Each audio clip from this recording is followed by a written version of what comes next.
भाई भाई के विवाद में उत्तर प्रदेश पुलिस का एक अमानवीय चेहरा फिर से सामने आया है। थाना संदना में तैनात उपनिरीक्षक हैं विशन कुमार शर्मा, जिन्होंने एक युवक की जमकर पिटाई कर दी। देखिए तस्वीरें भी आई हैं। पिटाई का ये वीडियो सोशल मीडिया पर वायरल है। वीडियो में दरोगा युवक को लात घूंसों से मारता नजर आ ही रहा है। कौशल देख सकते हैं ये पूरा मामला संदना इलाके का है, जहां पर इस तरह से ये जो वीडियोस आती है महकमे के लिए बड़ा दिक्कत हो जाता है, क्योंकि एक इमेज जो होती है पुलिस की वो अपराधी डरने चाहिए, आम लोगों को डरने की क्या जरूरत है। बिल्कुल, और इन्हीं तस्वीरों के बाद यूपी पुलिस पर कहीं ना कहीं सवाल खड़े होने लग जाते हैं। बिल्कुल, तो ये वीडियो अब वायरल हो रहा है। तस्वीरों में आप देख सकते हैं किस तरह से दारोगा एक युवक को जमीन पर घिसट रहा है, उसे लात घूंसों से पीट रहा है। बात लखनऊ की कर लेते हैं, जहां महानगर इलाके में अवैध रूप से संचालित हुक्का बार पर पुलिस ने कार्रवाई की है। एसडीपीसी उत्तर प्राची सिंह की अगुवाई में हेडक्वार्टर बार पर पुलिस ने रेड की, बड़ी संख्या में हुक्के बरामद किए। साथ ही संचालक और मैनेजर समेत आधा दर्जन से ज्यादा कर्मचारियों को हिरासत में लिया गया है।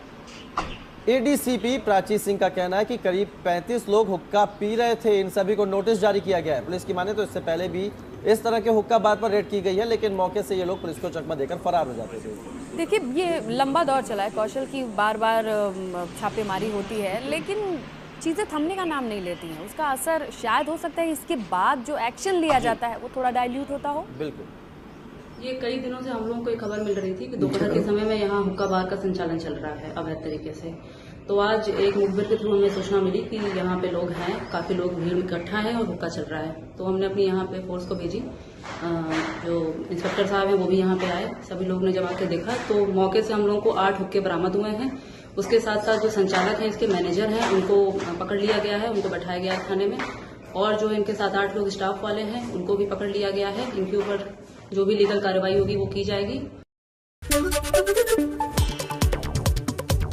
अयोध्या में दवा व्यवसायियों ने सड़क पर उतरकर प्रदर्शन किया। केमिस्ट एंड ड्रगिस्ट एसोसिएशन के प्रदेश अध्यक्ष दिवाकर सिंह के नेतृत्व में दवा व्यवसायियों ने शहर में मार्च निकाला। प्रदर्शनकारियों ने ड्रग इंस्पेक्टर और पीसी रस्तोगी के निलंबन की मांग की है।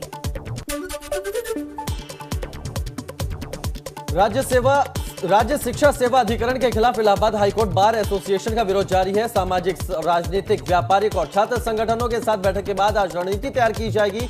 बार एसोसिएशन के अध्यक्ष अमरेंद्र नाथ सिंह ने कहा कि अधिकरण निरर्थक लॉलीपॉप है।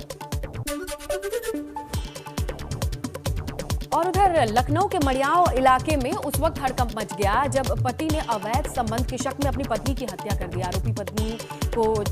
आरोपी ने पत्नी पर चाकू से कई बार हमले की वारदात को अंजाम देकर मौके से फरार हो गया। पुलिस ने महिला को अस्पताल पहुंचाया, जहां डॉक्टर्स ने उसे मृत घोषित कर दिया। पुलिस अब आरोपी रफीक को गिरफ्तार कर चुकी है। सीतापुर के सुल्तानपुर गांव में दबंगों ने एक घर पर धावा बोल दिया। दबंगों ने लाठी डंडों से पीटने के बाद युवक को गोली मार दी। घायल युवक का इलाज अस्पताल में जारी है। मामला हरगांव थाना क्षेत्र का है। पुलिस जांच में जुटी है।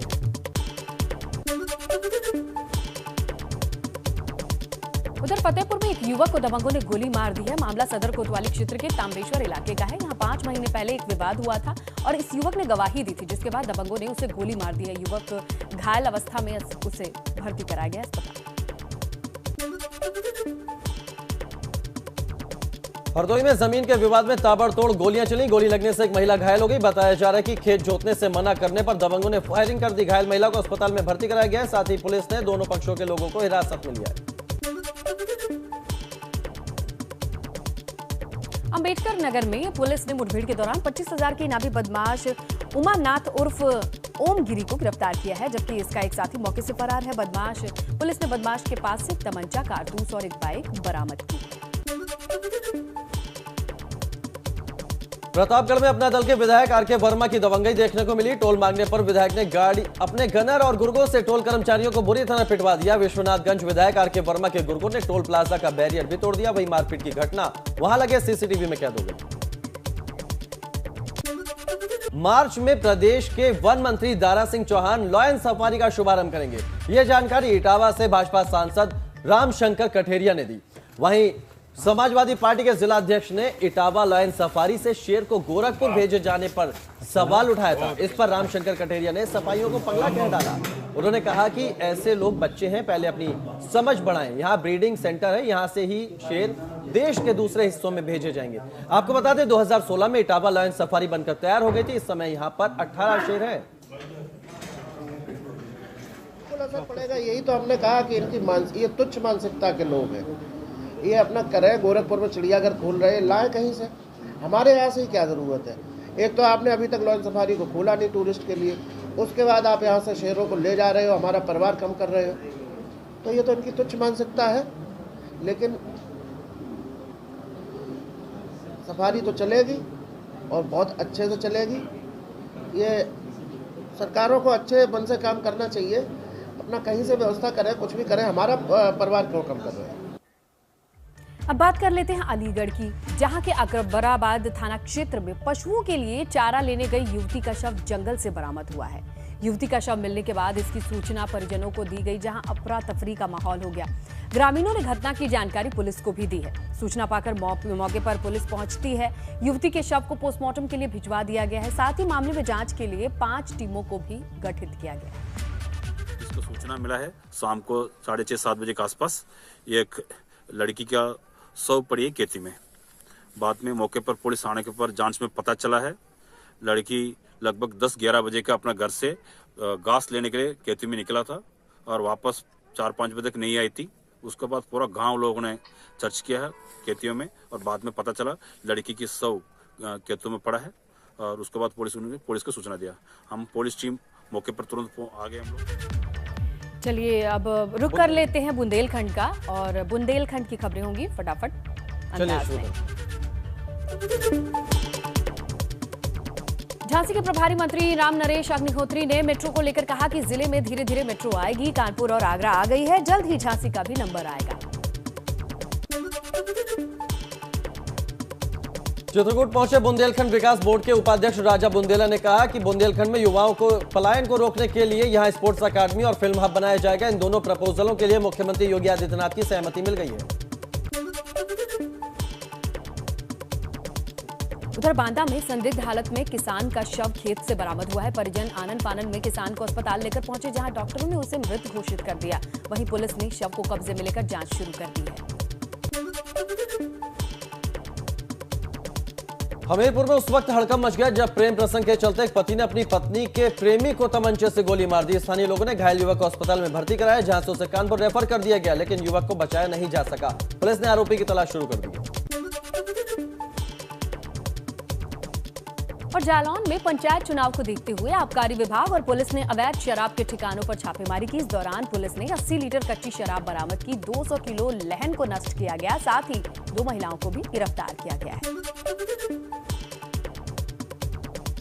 ललितपुर में पीसीएफ के जिला प्रबंधक नरेश सिंह ने डिप्टी आरएमओ और एआर कोऑपरेटिव पर प्रताड़ित करने का आरोप लगाया है। साथ ही नौकरी छोड़ने के लिए सीएम को त्यागपत्र भी भेजा है। रामपुर पुलिस का वाहन चेकिंग अभियान जारी है। इस कड़ी में शाहबाद पुलिस ने लुटेरों के एक गैंग का पर्दाफाश किया है। कौशल, यहां पर पुलिस ने 5 ऐसे लुटेरों को गिरफ्तार किया है जिनके पास से 6 किलो चरस, 2 बाइक और लूट चोरी से इकट्ठा किए गए 35,000 रुपए बरामद किए गए हैं।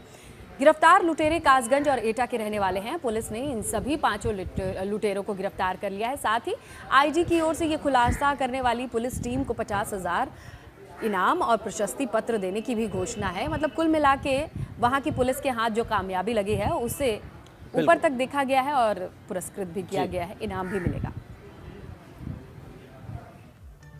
बात कर लेते हैं पीलीभीत की, जहां दबंगों ने सरेराह एक युवक को गोली मार दी। फायरिंग से इलाके में दहशत का माहौल हो गया और पुलिस ने घायल को अस्पताल में भर्ती कराया गया है।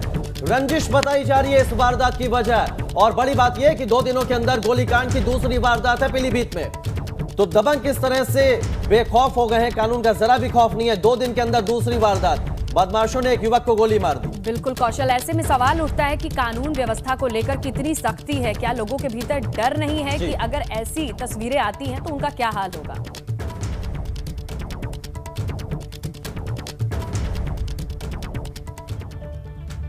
पश्चिम का रुख कर ले कौशल। बिल्कुल, शुरू करते हैं। आगरा में एबीपी गंगा की खबर का बड़ा असर हुआ है। यहाँ ताजमहल की ओर से जाने वाला पुराना मंडी गेट अब खोल दिया गया है। सुबह 6 बजे से शाम 6 बजे तक पुरानी मंडी गेट को खोल दिया जाएगा, जिसके चलते पर्यटकों को अब ताजमहल के अंदर तंग बस्तियों से होकर नहीं गुजरना पड़ेगा।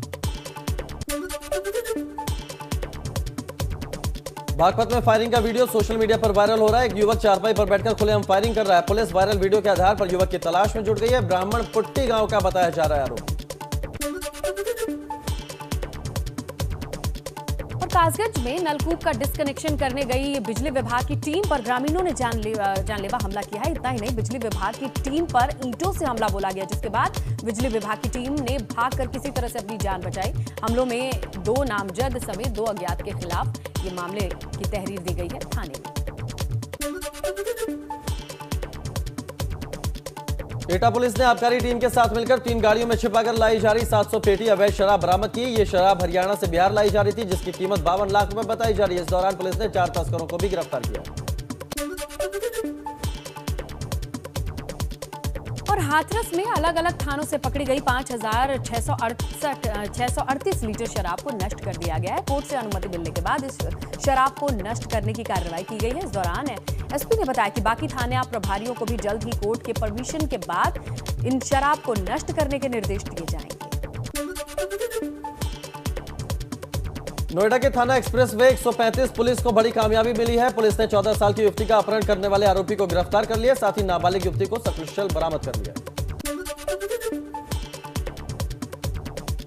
और फिरोजाबाद में उधार के 50 रुपए नहीं दिए तो दोस्त ने दोस्त की हत्या कर दी। बताया जा रहा है कि दोनों ने पहले साथ बैठकर शराब पी और इसी बीच 50 रुपए को लेकर दोनों के बीच कहासुनी हुई, जिसके चलते दोस्त ने अपने दोस्त को मार डाला। मामला खैरगढ़ थाना क्षेत्र के बरौली गांव का है। माघ पूर्णिमा के स्नान के बाद हरिद्वार में अब कांवड़ मेले की शुरुआत हो गई है और आज से यूपी के कई जिलों से कांवड़ यात्रियों के हरिद्वार पहुंचने का निरंतर सिलसिला शुरू हो जाएगा। इस दौरान बड़ी तादाद में आने वाले यात्रियों को लेकर मेला प्रशासन और जिला प्रशासन तैयारियों में जुटा हुआ है। 11 मार्च को महाशिवरात्रि और इस दिन तमाम अखाड़े शाही स्नान करेंगे। पहला स्नान जो होगा शाही, वो 11 मार्च को ही होगा। ऐसे में व्यवस्थाओं को दुरुस्त करना प्रशासन के सामने बड़ी चुनौती है।